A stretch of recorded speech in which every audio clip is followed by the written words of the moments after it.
Hello everyone, welcome back to FairlyDeterminedFM with me. My name's Chris. Hope you're all doing well. Now, I promise you, this is a Football Manager related video, but we're going to start the Football Manager related video by talking about real life football and Brighton Hove Albion, specifically Moises Caicedo. Bear with, it is, I promise it's a Football Manager video.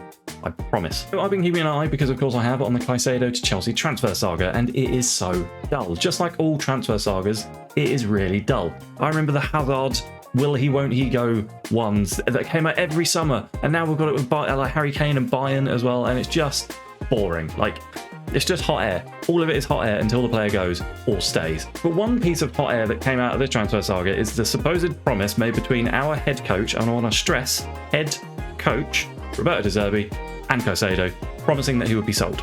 This is where it gets into Football Manager territory. Are you ready?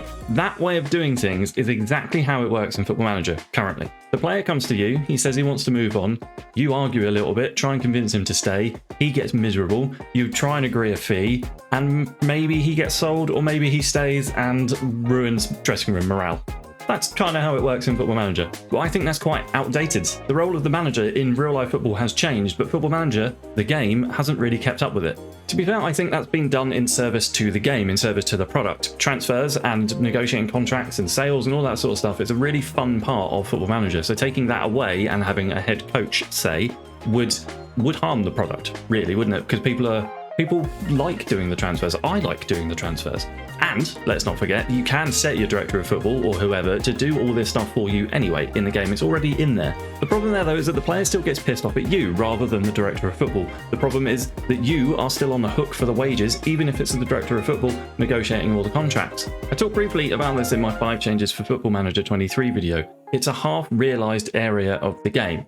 And I think maybe not for FM24, but certainly for FM25, when it's, rebuilt from the ground up, essentially, it could be reworked. And it could be done in such a way that it doesn't detract from the overall experience of the game and allows for you to play a proper head coach mode. A mode where you are primarily responsible for the match-based side of things, the training, the tactics, the systems, the player morale, but where you are still heavily involved in the recruitment side of things, yet not responsible for all the money of it.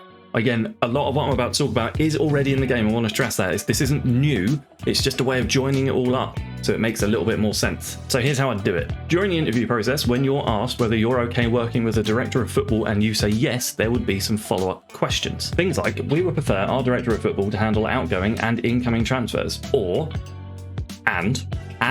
we would also prefer our director of football to be in control of the wage budget. If you're happy for the director of football to control all of these things and you said yes to all of those questions, then you're in head coach mode for this club.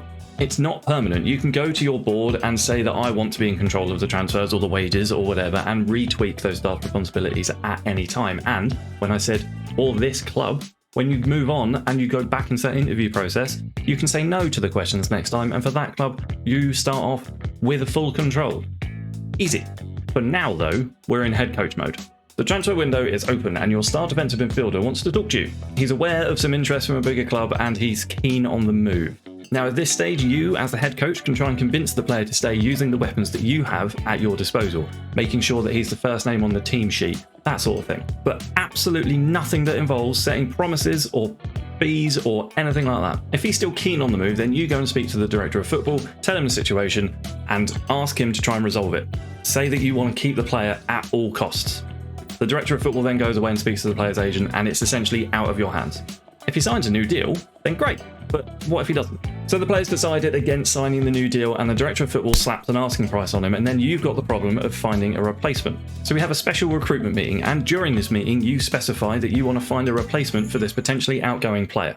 You can set all the usual parameters, age, potential, current ability, left-footedness, right-footedness, all that sort of stuff, and the scouts then go off and do their work. It's essentially setting up a recruitment focus. A week or so later, the scouts come back with a list of players and some data packages around those players. You take a look through the data, you assess the players, you create your list of priority signings. So you get your top choice, your second choice, third, fourth, and so on and so on. Your director of football then goes off and speaks to the agents of those players to see if they're interested. And this will mean that your list is sort of dynamically evolving. You know, if your top choice immediately says no, then you know that you can just move on to your second choice. See how that goes. So your star defensive midfielder gets his move, he goes off to Moneybags FC, and at this point, the director of football can start the wheels really turning on signing the replacement player. So your director of football has gone off, he successfully agreed a financial package with the player's agent and a fee with the club. The last thing to happen is that the player himself wants to talk to you, the head coach, to discuss his role in the team, where he fits in your project. So you've got a little bit of influence over how this player will see this move. The outgoing player has gotten his move. The incoming player, impressed with how you sold the project to him, has agreed to join the club, and you've got your replacement. You've been involved in the entire thing without ever being responsible for the financial aspect of this transfer. You handled the initial meeting with your player, you handled the recruitment meeting, you met with the new player coming in, you were in constant communication with your director of football and your scouts about your priority list and all that sort of stuff. It's still an experience within the game, you're still involved in the transfers, but you're not on the hook if your debt increases. Obviously what I've described there is an ideal scenario where everything pans out and nothing really goes wrong, and sometimes it will go wrong. Maybe the director of football puts too high an asking price on your player and he's unhappy because no clubs are making any bids, which then means that you as the head coach have to manage an unhappy player in your squad. We all do that now anyway, no real change there. Or maybe the director of football was unable to negotiate a deal with any of your targets on the list, so you find yourself without a star player and having to rely on a youth prospect or just some rando that you found personally while you're scouting. And I think this implementation of a head coach mode, an optional head coach mode, could be really fun, and it would more accurately reflect how I think real football clubs are managed these days. I think the biggest stumbling block to this at the moment is probably the staff AI. Like, your director of football is pretty rubbish, even if he's got really high ratings and everything.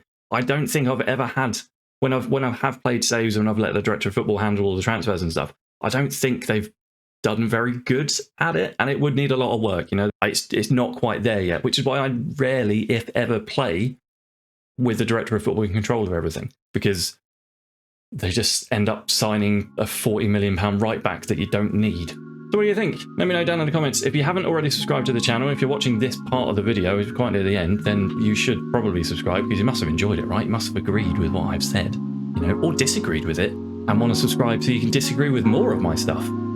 But, you know, let's do that. But thank you for watching. I will see you very, very soon for some more Football Manager based shenanigans. All the best. Cheers. Bye.